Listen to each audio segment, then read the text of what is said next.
I definitely empathize with families who decide this food allergy can cause life-threatening reactions. EoE is not a life-threatening condition. It's a chronic condition. It has negative effects on quality of life, but it can be managed. We'll trade that for the possibility of these really severe anaphylactic reactions any day. Welcome to the Don't Feed the Fear podcast, where we dive into the complex world of food allergy anxiety. I'm your host, Dr. Amanda Whitehouse, food allergy anxiety psychologist and food allergy mom. Whether you're dealing with allergies yourself or supporting someone who is, join us for an empathetic and informative journey toward food allergy calm and confidence. Today's guest is here to talk to us about one of the most anxiety-provoking aspects of OIT for many of the families that I work with, and that's EoE. And if you don't know what those letters mean, stay tuned and he will explain it better than I can. Dr. Christopher Parrish is triple board certified in allergy and clinical immunology, pediatrics, and internal medicine, and currently leads Latitude's Orange County Clinic in Irvine, California, where he provides specialized care for food allergy patients of all ages. In the immunotherapy community, EoE is very often discussed and misunderstood, so I'm so excited to have an expert on the topic here to talk to us about what families and patients actually need to know. Dr. Parrish, thank you so much for being here on the Don't Feed the Fear podcast. Yeah, thank you for having me. I'm so excited to be here. I am really excited to hear both about you and about Latitude. Can you start by just giving us a little bit of background on your career and then on Latitude itself? Yeah, so I did med school and undergrad both at University of Wisconsin. That's where I grew up. And then I moved out to Southern California way back in 2007. And I did internal medicine and pediatrics for residency at LA County USC. Then I did a year as a chief resident, a year as a hospitalist, and my fellowship, all at LA County USC. I spent a year in Long Beach after that, and then I decided that I wanted to get into academics. I transitioned to UT Southwestern, and while I was there, my main focus was food allergy and EoE. So I participated in numerous clinical trials for interventional therapies for food allergies, including peanut patch studies, Palforzia studies, the COFAR outmatch study that led to the FDA approval of Xolair for IgE-mediated food allergy, and also the studies that led to the FDA approval of Dupixent for adolescents and children for EoE. While I was there, I also established a multidisciplinary clinic together with my GI colleague, Dr. Goyle. We ran that clinic for the 9 years that I was there. We treated hundreds of patients with EoE. And then wanted to move back to Southern California and found out about Latitude Food Allergy Care and how they were expanding to Southern California. So Latitude is a company that was founded in the Bay Area, San Francisco Bay Area, by parents of food allergy children who wanted to bring evidence-based treatments to more kids. So historically, there haven't been a lot of treatment options for IgE-mediated food allergy. And they wanted to bring multi-food oral immunotherapy and Xolair and treatments like that to a wider audience. And this was an opportunity for me to continue working with food allergy and to move back to Southern California where I wanted to be. So it was kind of a perfect confluence of timing and everything for me to be able to join Latitude. We opened our clinic here in Irvine in October. Great. You mentioned that you do OIT and combined with or separately Xolair as well. Is SLIT an option with Latitude? We currently don't offer SLIT. It's something that we are talking about, and there's a lot of different options as far as kind of lower dose treatment options that'll probably be offered eventually through Latitude, as well as at other places, with SLIT being one of those, the peanut patch or epicutaneous immunotherapy being another, and even just really low dose oral immunotherapy is something that has been gaining in popularity and growing evidence to support it over the years too.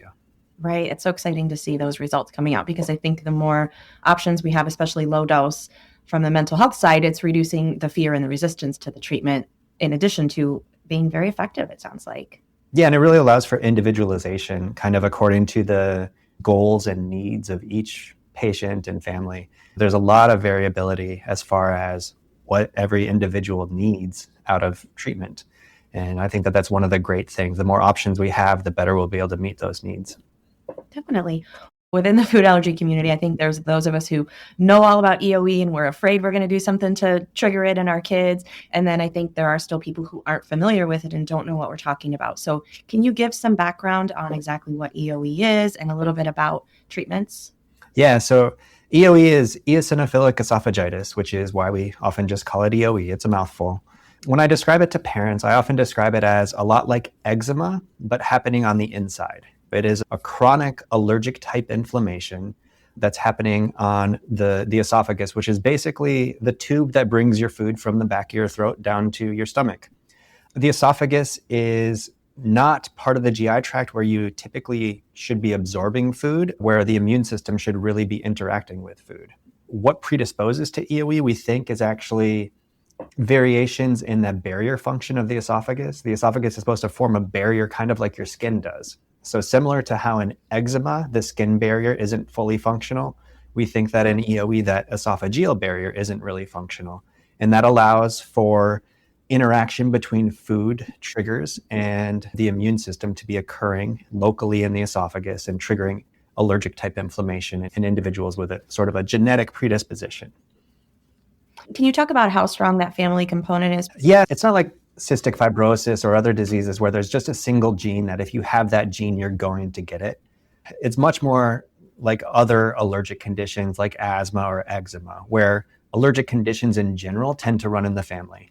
There are some particular gene variations that have been associated with EoE, but those aren't genes that are typically tested for outside of research settings. So we don't really know how high the risk is for any given individual. If you look at the risk among siblings, for example, it's only a few percent of siblings of someone with EoE who will also have EoE, but that is still much higher than the general risk in the population. Recent numbers are saying maybe it's as high as 1 in 700, so it's really not that rare, but that's still much lower than a few percent if you have a sibling with EoE. And do you think, is that more about identification and increased knowledge, or is it actually increasing as food allergies have increased as well? I think it's both. All allergic conditions have increased over the years. We have a lot of environmental factors that combine with genetic factors to increase our risk of all types of allergic issues. With EoE in particular, it's something that requires an invasive procedure to diagnose. You have to get an endoscopy with a biopsy to diagnose it. So there's always that limiting factor. So there needs to be awareness of the condition, suspicion of the condition, and then the willingness to actually go through with the procedure in order to actually confirm the diagnosis. But if you look at the research, the rates of biopsies have increased over the years, but the rate of EoE diagnosis has increased at a higher rate. So it's not just that we're looking for it more. Okay. Within people who already have a food allergy, do we have an estimate of what percentage or how many of those people also will develop EoE? It's really tough to give an exact estimate, but it's definitely much higher. It's probably somewhere between 15 and 30% in some populations. It's really hard to know what the true prevalence is because I don't think we're ever going to do a study where every single individual with food allergy gets an endoscopy and biopsy regardless of whether they have symptoms. Right. Not very practical or helpful. Yeah. Can you talk about, for people who might have a concern, what would they be experiencing that might indicate that they would need it? Yeah, so the symptoms for EoE really vary by different age groups. So in adolescents and adults, the main symptom is dysphagia, which is a word that we use to basically describe trouble swallowing. And when we say trouble swallowing, what we're talking about is when chunky foods, especially dense meats like steak or pork chops or some types of chicken, but also dense breads, things like bagels, kind of get stuck in the esophagus. So not at the back of the throat, but more in the chest, really, on the way down. Sometimes that can get stuck to the point where they have to just take a sip of water to wash it down. Sometimes they just pause eating for a little bit and it'll go down on its own. Sometimes it's bad enough that it gets stuck and they have to throw it back up. The bigger concern is sometimes even trying to throw it back up, it doesn't relieve the symptoms. And that's what we call food impaction. And that's a situation where the food is just stuck in the food pipe and it can be really uncomfortable, a really unpleasant experience. It can make it hard to just swallow your own saliva and it feels like you're choking. Even though it's in the food pipe, not the windpipe, it can still be really uncomfortable. It can be uncomfortable to breathe at the same time, and it's very anxiety inducing for patients who are experiencing it. In those situations, patients need to go to the ER. They might need to get an urgent or emergent endoscopy to go in and remove the food that's stuck. In younger kids, the symptoms are much more nonspecific. So they overlap with a lot of symptoms that almost every kid will have to some degree at some point in their life. It makes it much harder to suspect it and diagnose it. It can be diagnosed as young as infancy, but in infants, toddlers, and young kids, the main symptoms often are vomiting, especially if it's kind of chronic vomiting that's happening. It can range from once a month or so to some kids throw up every day or multiple times a day. And the vomiting is often described as sort of random. So vomiting can also be a symptom of classic food allergy, where you eat a food and you throw up every time you have that food. The vomiting with EoE is often a little different. It's not necessarily directly correlated with when you eat that food. The foods that are triggering the EoE are in your diet on a chronic basis, but there's not that direct connection where I have that food and then I vomit immediately. It's much more random. So the parents often will even use the term random. He just throws up randomly and I don't know what's causing it. It's a tough thing to diagnose. Those symptoms can overlap with other things like just infantile reflux. Some kids just get car sick. They may throw up a lot for that reason and doesn't have anything to do with EoE. Other signs or symptoms in those young kids can be feeding problems. So while they may not have food getting stuck in the esophagus, there's usually a lot of inflammation in the esophagus. So it can still be really uncomfortable to eat those same chunky foods.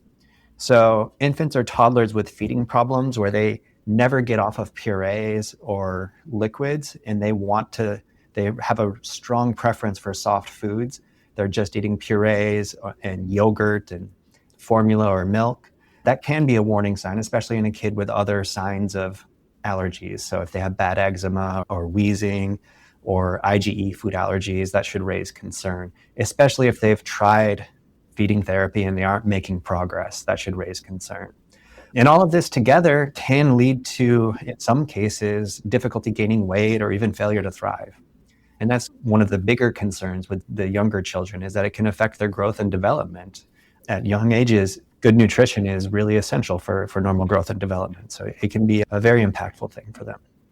Yeah, it sounds so complicated, and yet another one of our spectrum of allergy disorders that is tricky because it overlaps both with the symptoms of the other ones and with a lot of just normal childhood stuff. One of those things I thought it might be helpful for listeners to clarify, because I think a lot of people are still just learning about FPIES too, which involves vomiting, but that presents quite differently than the vomiting in EoE typically, right? Yeah, so FPIES has two forms. There's chronic FPIES, which is almost exclusively in formula-fed infants in the first few months of life. So typically this would be a baby on a milk-based or a soy-based formula who's just kind of chronically vomiting and with chronic diarrhea. There's often mucus, sometimes even blood in the stool along with it, and they'll almost always have failure to thrive, and they can even get dehydrated. And when they come into the ER, they'll often get a workup for sepsis because they'll look ill. They'll be really dehydrated. The more common presentation of FPIES is what we call an acute FPIES reaction. So if you take that same child and you recognize that the formula is the problem and you have them avoid it, and then a few months later, babysitter or somebody else is taking care of the child and offers them a milk-based formula, then they'll have what we call an acute FPIES episode. And that is typically right around 2 hours after they eat the food. It's profuse repetitive vomiting, almost exorcist-style projectile vomiting, to the point where they get often dehydrated. They'll often get pale and lethargic, especially the infants with this. They'll get pale and lethargic. They may have diarrhea hours after, and they might need to go to the ER and get IV fluids. This is also non-IgE mediated, but so things like EpiPens don't work. The most effective treatment for FPIES is actually Zofran, which is just an anti-nausea med that's used for lots of other purposes as well. It's something that if they avoid the food, they're not going to have further episodes of it. Whereas with EoE, they're going to have these more random episodes of vomiting. With FPIES, it's going to be this trigger causes it. Now, solid foods can often cause FPIES as well. So some foods that are not really thought of as common food allergens are actually really common as triggers of FPIES. And examples of that would be things like rice and oats. More recently, avocado has been really recognized. The triggers for FPIES do vary kind of geographically, but in general, whatever foods are being introduced really young have some risk of triggering FPIES. So in the Mediterranean, seafood is a more common trigger food for FPIES than in other areas. And as we've recommended earlier peanut introduction to prevent IgE-mediated food allergy, we're running into more and more cases of peanut triggering FPIES. We'll be right back after this quick break. At Congressional School, your child's education can begin in a community designed just for them. Our beautiful 40-acre campus in Falls Church, Virginia is designed to optimize a child's formative learning years from infant through 8th grade. Here, learning isn't confined to a desk. It's an active, hands-on adventure. For over 85 years, Congressional has challenged inquisitive minds with continually updated research-based curricula. Our goal is for students not just to learn content, but to think critically and apply their knowledge. The result is a vibrant learning community where students can unlock their unique potential. Come and see for yourself. Visit our website at congressionalschool.org and book a tour today. Right, which gets so tricky. And I know that's not what we wanted to focus on today, but I am fascinated on learning more, because then what do we do, right? We want to prevent the food allergies, but we don't want to cause higher cases of FPIES. So I guess there's probably a lot to learn with what's going on. There is a lot to learn. My opinion is we should still be trying to introduce the foods early. If we run into FPIES, then we can deal with that by avoiding. Most kids do outgrow FPIES over time. There are some cases where a food that triggered FPIES, then they go and avoid that food and delay its introduction into the diet. And then sometimes by the time you get around to introducing it, they've completely switched their allergy into an IgE food allergy. So it can get really tricky. So yeah, as we know, everything to do with allergies seems to be very tricky and complex. But yeah. So before we start talking about immunotherapy and EoE, I was wondering if you could just give us an idea about treatments. You talked about being involved in the research on Dupixent. So tell us what we do if a child or an adult is diagnosed. Yeah, so for EoE, there's different treatments that are available. In adults, one thing that traditionally was done but doesn't treat the underlying inflammation is just dilating any narrowings of the esophagus. So we call that a stricture if the esophagus has kind of scarred down to a point where it's really difficult for food to pass. When they're doing an endoscopy, they can place a balloon in and dilate that balloon and open it up. And that can relieve symptoms temporarily, but it doesn't fix the underlying problem, doesn't prevent the problem from returning afterwards. So that's kind of one thing that I would set aside. That's not highly relevant for children because that typically takes years of the disease to progress untreated to get to that point. So when we're talking about treatment, then we're really talking about dietary therapy, which is essentially cutting foods out of the diet to treat the EoE by removing the triggers of it, and medications. So let's talk about the medications first. So often considered the first line medication is the class of medications known as PPIs, or proton pump inhibitors. These are antacid medications that also do have an anti-eosinophil effect. So an eosinophil is a type of white blood cell that's involved in allergic inflammation. And with the diagnosis of EoE, the pathologist actually counts the number of eosinophils that they see in each section of the biopsy, and that's sort of what confirms the diagnosis. They're not necessarily the main cell that's causing the inflammation, but they are a marker that inflammation is there.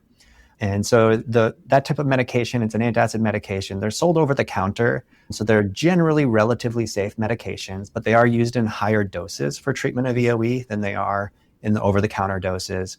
And, not everybody wants to be on a medication like that long-term.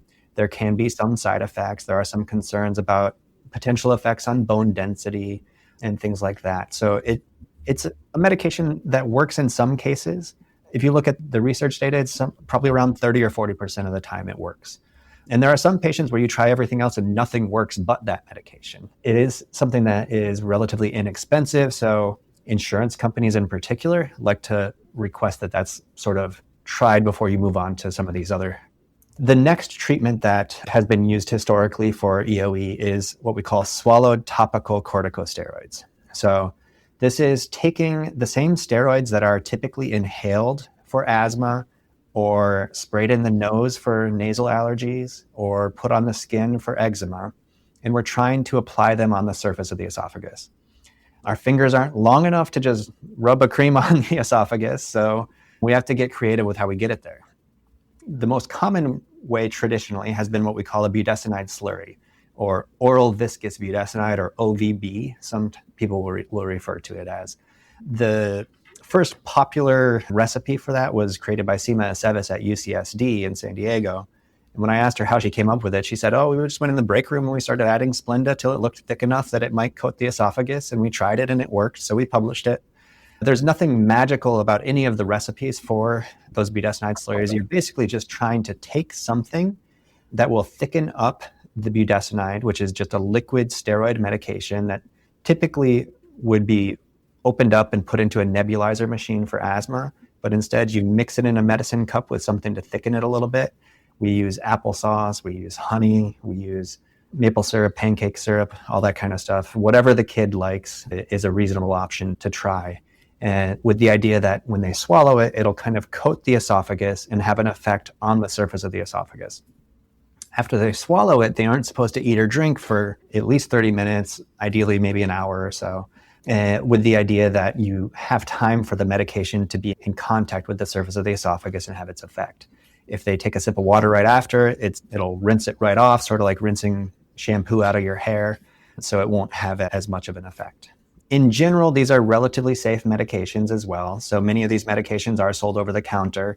For example, the other version of swallowed steroids that we often use is fluticasone, which is the generic name for brand names like Flovent and Flonase. Flonase is sold over the counter as a nasal spray. It's used in slightly higher doses for EoE. And when Flovent was still made as a brand name, we used it a lot for EoE as an alternative way where you would puff it straight into the mouth instead of using a spacer, have the patient just mix it with their saliva and swallow it. So the same idea as the budesonide slurry, just a different route of administering it. These medications work, depending on which study you look at, probably somewhere between 60 and 80 or 85% of the time. And they work as long as you take them. If you stop them, the problem tends to come back.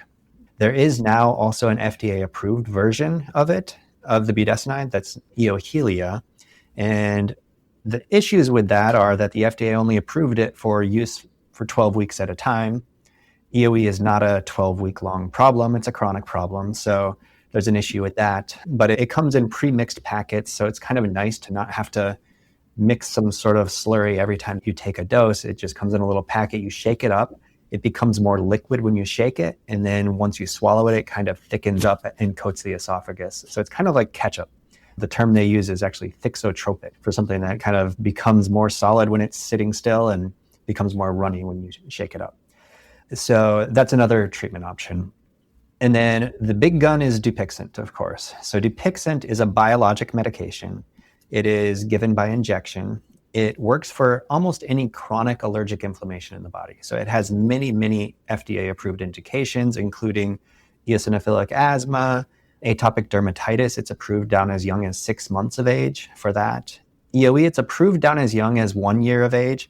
The problem with that is it's only approved for children who weigh 33 pounds and up or 15 kilograms and up. And there's not a lot of EoE kids at 1 year of age who have reached that weight yet.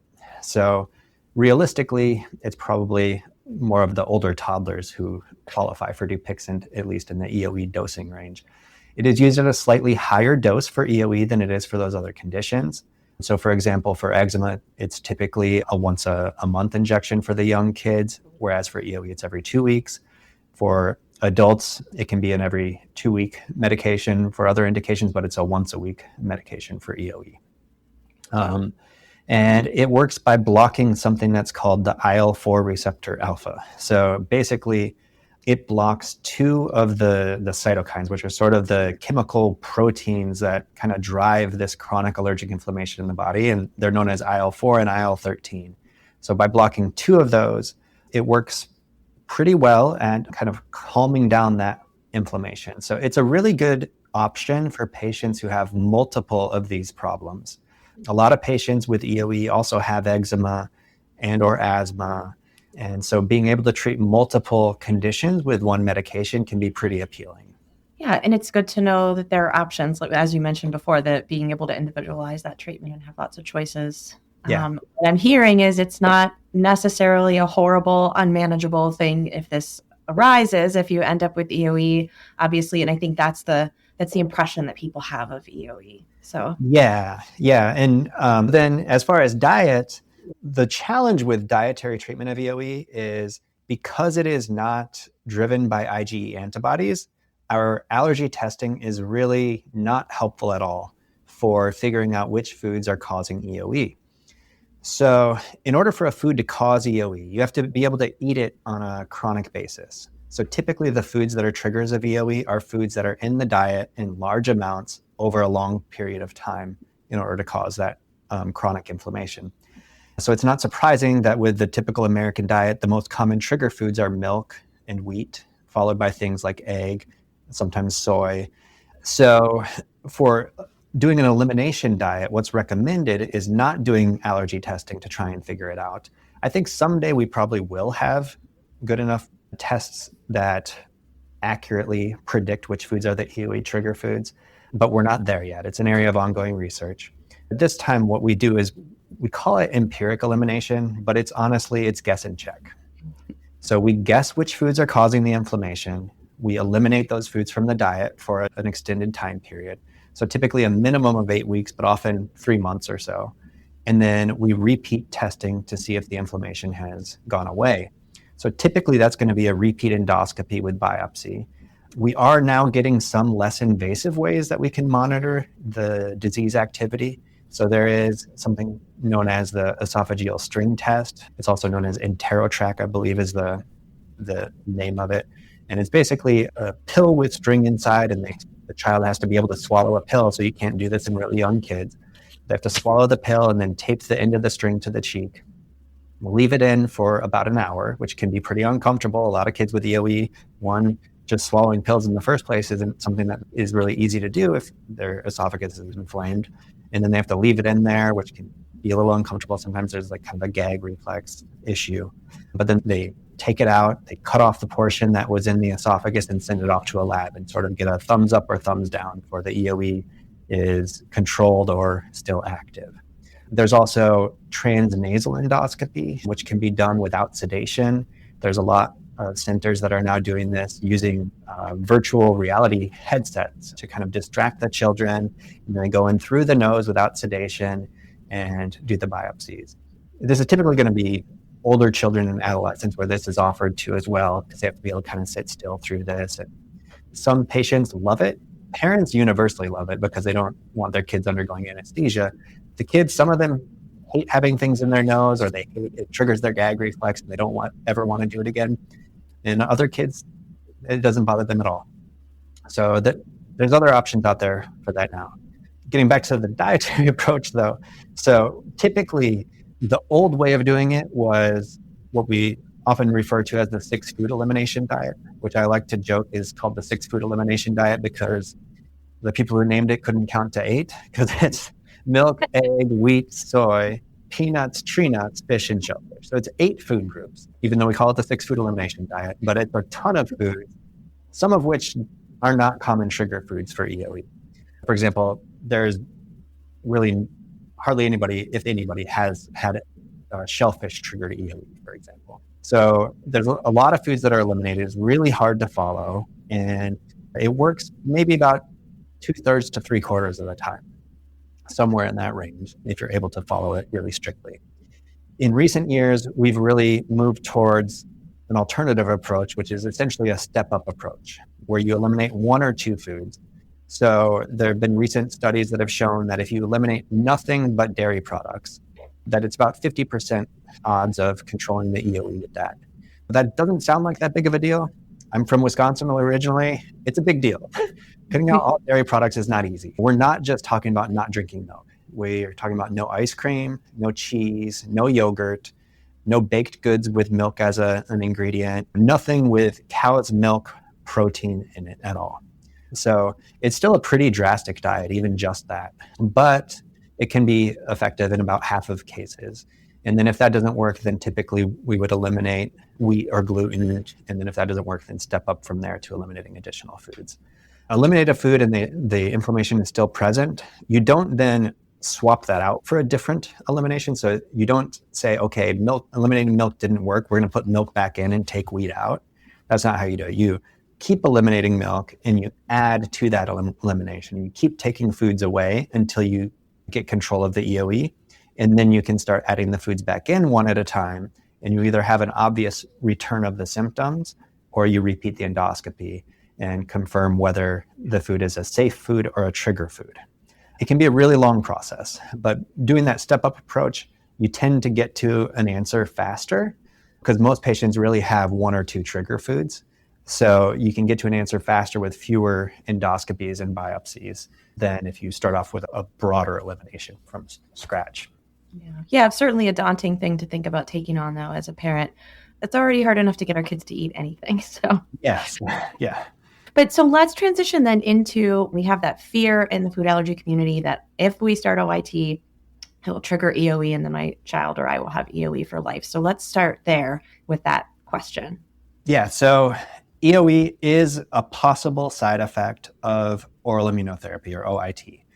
Basically, if you think about it, in order for a food to trigger EoE, it has to be in the diet on a chronic basis. Well, with OIT, that's exactly what we're doing. We're introducing the food on a chronic basis with very small amounts and then increasing that amount over time.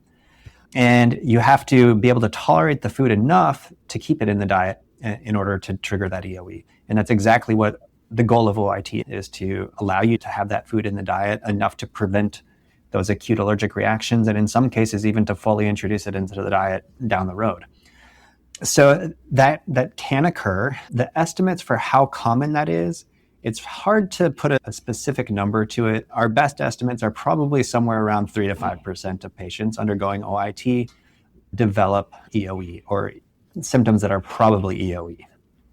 And that's based off of, all of the clinical trials of OIT and the reported cases of EoE within those studies. So it definitely can occur. Now, the rates of GI symptoms during OIT are higher than that. So not everybody who has GI symptoms during OIT has EoE. The majority of patients who have stomach pain or even some vomiting after starting OIT, many of them are able to back off on the dose, go slower, and build the dose back up without the symptoms coming back and without developing EoE. So not everybody who has issues early on in OIT really has EoE. Now, there are some cases where EoE does develop. When that happens, I think that's a great example of when shared decision-making really needs to take place. So I think that at that time, a discussion should be had between the patient, the family, and the doctors of how to move forward. And there's a lot of options as far as that. One option would be to back off on the dose and go to one of these lower dose options like we were talking about before. So something like SLIT is a potential option. Sublingual immunotherapy. There are a few case reports of SLIT triggering EoE, but it's thought that it's much less likely to do so than OIT. So that would be an option. There's probably in the future going to be even more options. For example, there's a peanut toothpaste that's in development that you might be able to switch to that. If the peanut patch is on the market, it's not going to be FDA indicated for use in that way, but it could be a way of doing sort of a low dose maintenance therapy. In fact, Viaskin patch has undergone study as a potential treatment for EoE, the milk patch. There was a pilot study that was done at CHOP where it showed some promise for being able to treat EoE. So that may be an option down the road if and when it gets FDA approved, even if we have to use it off label in some patients as an option. And there's also the option of just continuing with OIT, but treating the EoE with one of those medications that we talked about before.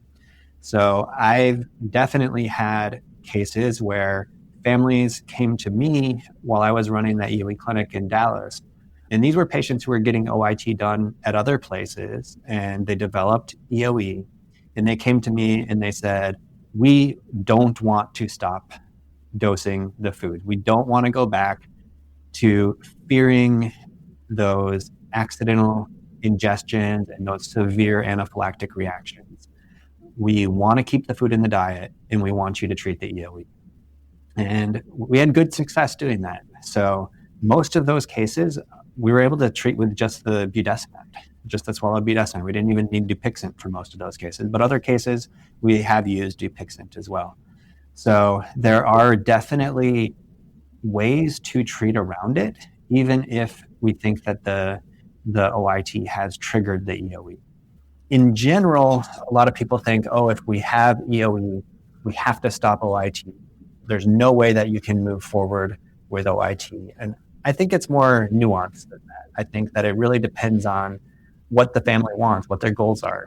And I definitely empathize with families who decide this food allergy can cause life-threatening reactions. EoE is not a life-threatening condition. It's a chronic condition. It has negative effects on quality of life, but it can be managed. We'll trade that for the possibility of these really severe anaphylactic reactions any day, especially if it's a food that's as hard to avoid as dairy.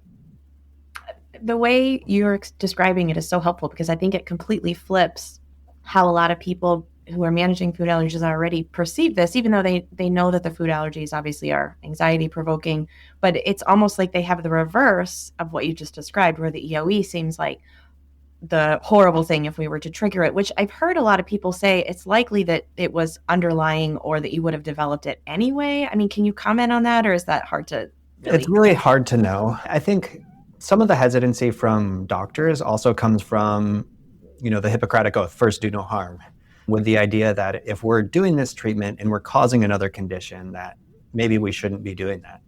And I would argue there are many, many documented cases, and I've had many patients who naturally outgrew IgE-mediated allergies to foods. And then after that food was introduced to their diet, they developed EoE, and the culprit turned out to be the food that they previously had an IgE-mediated food allergy to. So I don't know so much that we're causing it as, it's something that may have happened naturally otherwise in a patient with that similar setup. As far as whether or not EoE is unmasking it, I think there probably are some cases where the patient had EoE and it hadn't been recognized. A lot of patients with EoE, they have a lot of symptoms when they're really young, with the vomiting and stuff. And then by the time they're teenagers or young adults, the disease has progressed and fibrosis or scar tissue has formed and they start having the trouble swallowing.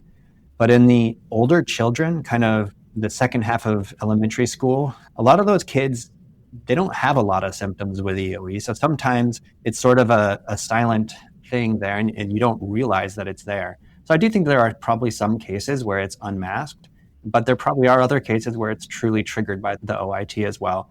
It's really hard to know that, though, because we're not going to be doing preemptive endoscopies and biopsies before treatment on every patient. Sure. Right. What's your take then on why this is so scary for the families who want to pursue OIT, but this is the main deterrent to them? So I think part of it comes from the fact that all of the clinical trials for OIT over the years have had EoE as an exclusion criteria.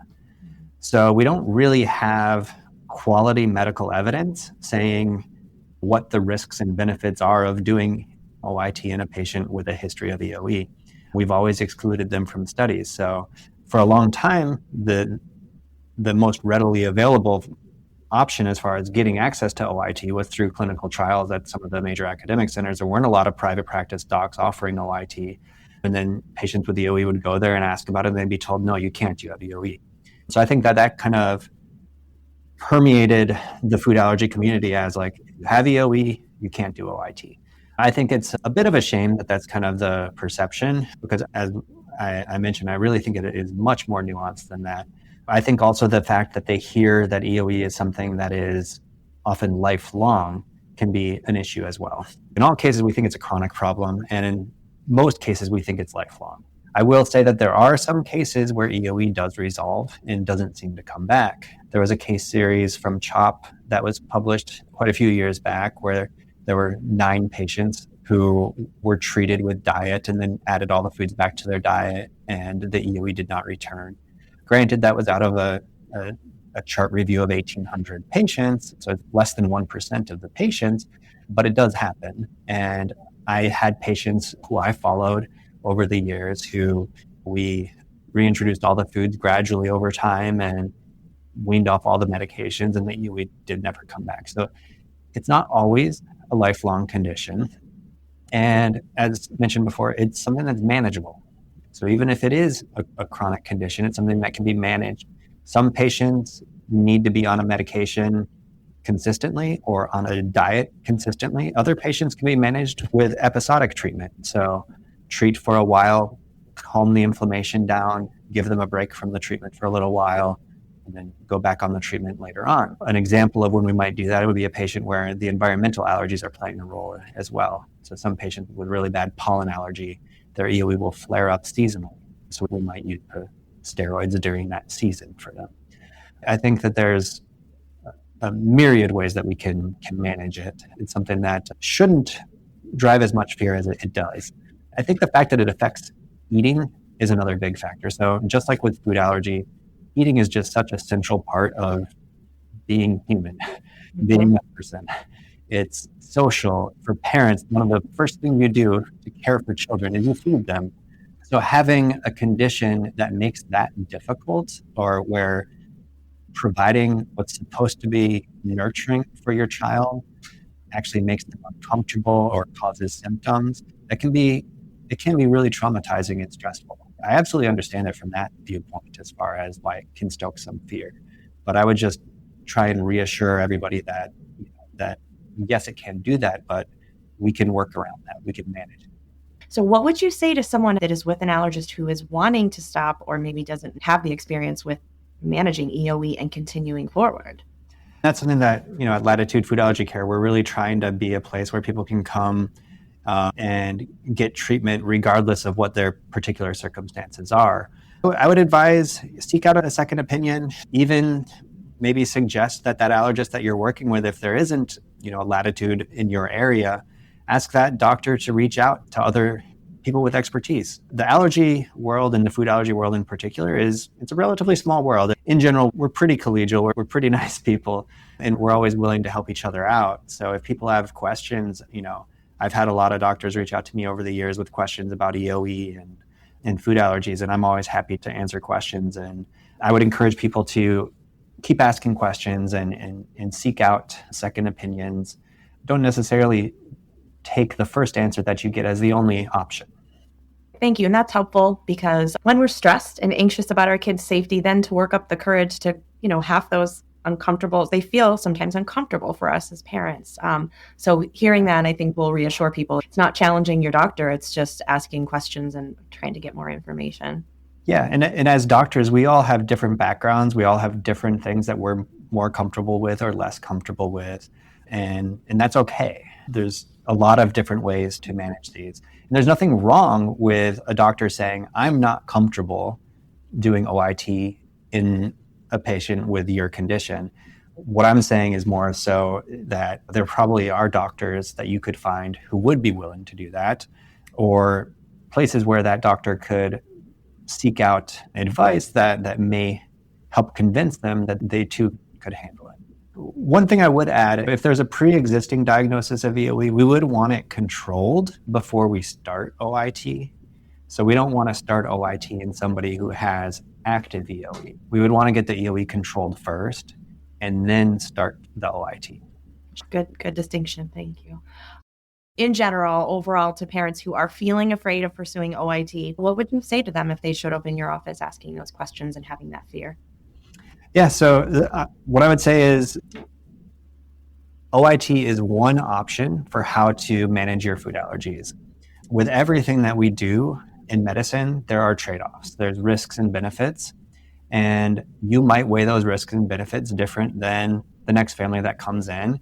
And what I can do is kind of lay out those risks and benefits and give you my opinion as far as where your child likely falls, as far as likelihood of running into some of those issues. But 3% is not a high risk. 97% don't have that problem. I would always kind of point out the successes instead of necessarily always focusing on the negative possibilities.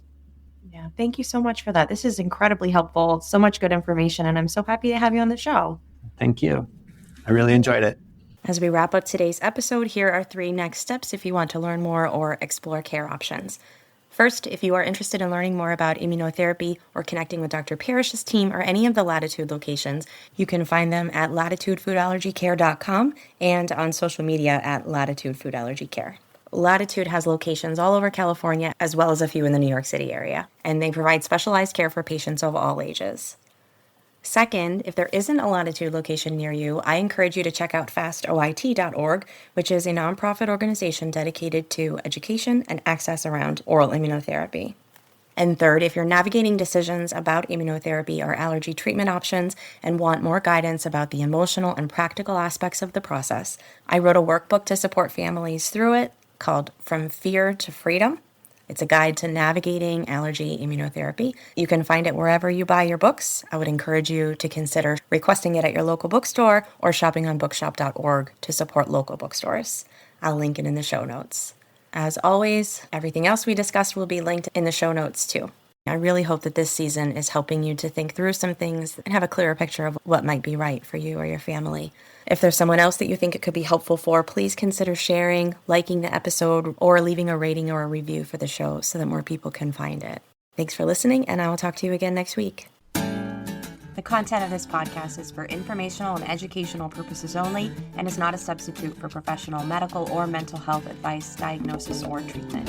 If you have any questions about your own medical experience or mental health needs, please consult a professional. I'm Dr. Amanda Whitehouse. Thanks for joining me. And until we chat again, remember, don't feed fear.